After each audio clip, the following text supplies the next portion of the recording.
And welcome back to Hannity. So can you, the American people, can you trust the president in light of the latest and greatest lie that he told? Because remember, you still can't keep your plan. We're going to be back to square one in a year.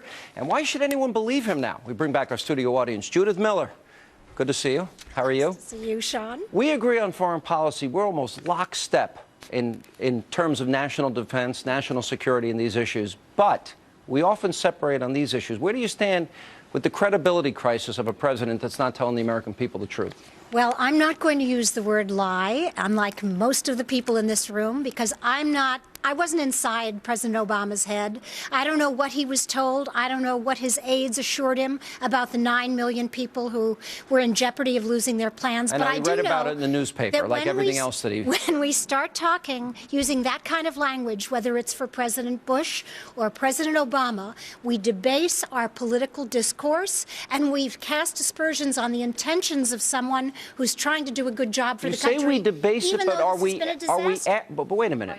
You say we debase it, but you know something? They knew in July of 2010. They debated it internally. You like to read the Wall Street Journal. I read it. They said it, November 2nd edition. You can read it, that after the debate, the political side of this debate won in the White House. That tells me they knew, they consciously lied, they repeated a lie, and the truth is the truth. The truth shall set you free. We don't know whether or not they told the president that people who had a plan that they liked would be able to get an equivalent plan at the same cost or an even better plan. We don't know what he was told. But he said it before Paul Ryan. Wait, all right, let me go to Noah first. Noah hasn't spoken yet. We can use the parlance of the New York Times if you like, and it's an incorrect promise. But regardless, the promise has been broken. It's a Shakespearean tragedy that every Democrat in this room would say the individual market needed to be reformed, right, substantially. And in order to do that, they adopted a deceptive strategy which has poisoned the discourse. Try to reform the individual market now, there's going to be absolutely no juice to be able to do something like that. Hang on. Republicans have an David, opportunity to actually reform the market, but they're not going to take it. They're going to go to... You don't look like David. Perusian. Well, we look a lot alike. What are you talking about? We don't Same barber. Look, here's what we do, and I go back. Judith and I have had many discussions on this, and once we get past the political wrangling, let's look at the economics of this. The economics of this is the youth. The economics of this is that you don't have the people you need. Who signs up matters for Obamacare, and they're not signing up. So regardless of whether we want to argue about who lied, who told the truth, if they don't sign up, Obamacare doesn't have its funding mechanism. I was young once, and I waited till the last minute to do everything. And once the funding mechanism is gone, Obamacare is done. All right, Gene, let me go to you. You're a professor at college. You're indoctrinating our children. Yes, I'm indoctrinating it very well. You know, I think that it's not, the issue is not whether he lied. As somebody who's really sensitive to this issue about health care, and we needed the reform, and I agree with you completely, the problem here is whether he knew or not. He should have known. Right. And good administration matters. I go back to the Federalist Papers, 68. I'm winning you over. You are winning me over. I'm winning you over. But let me just say, Federalist 68, Hamilton talked about the fact that good government requires good administration. And that is the truth. And unfortunately, for generations of young people now, we will not have health care. Geraldo is right. This is a tax, but it may be a tax. I happen to agree with it. Listen, if I don't have kids, I still pay for public schools. Wait a minute, but then you have to be honest about what you're doing. Exactly. There were losers here. Considering that everything was predicated on a number of falsehoods, keeping your plan, keeping your doctor, $2,500 per year per savings per family, $900 billion, now it's 3 times the cost. Why can't we, as a mature nation, go back, now that we know what the facts are, debate them on the merits, and let America decide up or down, do we really want this before we go and take over 1/6 of the economy? What? He had to mislead in the beginning because no one in this country would accept the liberal approach.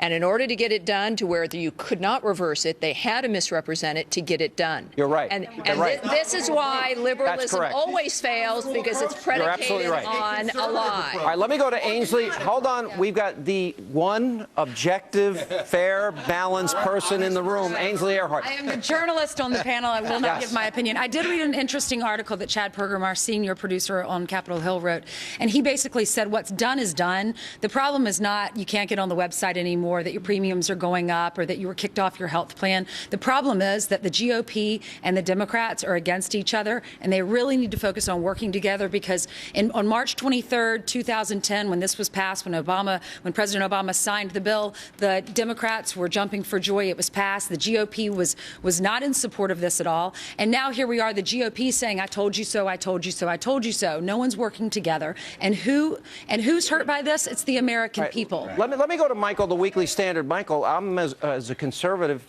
I'm never going to be able to reconcile this with Geraldo, who I like and respect a lot, but he's a real liberal. But in all I cannot reconcile. I believe this is unsustainable. We cannot afford it. It will bankrupt the country. Care will become inferior. We will become Western Europe in just a matter of time. Well, the bottom line is the question that you raised at the beginning of this segment about whether or not we can actually trust the president anymore. The politics is all about perception, right? And regardless of whether or not we actually believe he lied about this, if he wanted to move, the polls show they believe it. They believe it. And 39%, I think, was the latest poll that showed his support. President Obama's asset was always that even if people didn't agree with his policy positions or what have you, he was personally popular. He was personally trusted. So I think that going forward the next 3 years, the last 3 years of his presidency, he's going to have a real hard time getting anything done. I agree with you. You know, another big portion of that poll was the competence issue, and Americans are quickly losing confidence in the president's competence to handle these major policy issues. And I think that's the real risk. It's much bigger than one election. It's Americans losing faith in the ability of their bureaucracy, of their public administrators, to handle programs that are this big. And you know, once Americans lose that faith, it's much harder to. That's why I said liberalism in general is on trial here. Right. Because What? We pretend we've never seen this before. This happens in virtually every presidency. And the next thing is going to happen. We're actually going to have something else to talk about someday other than Obamacare. And the president, if he handles it well, will get it back. Rick Unger, give me an equivalent of a government that has 3 years, hundreds of millions of dollars, and can't put up a stinking website. Tell me, give me a comparable example. Can I give you a comparable example of a government that spends a lot more on a war that the public ends up hating? And Bush. Okay, we have to face that. All right, we're going to take a break. Coming up, DNC Chairwoman Debbie Wasserman Schultz thinks that Democrats will be able to run on Obamacare. Is she delusional? Our audience will react to that. Next, also, we always want to hear from you. Join our special companion site, HannityLive.foxnews.com. Share your thoughts on this and much more. HannityLive.foxnews.com. You can join us on Twitter @Sean Hannity, and we'll continue.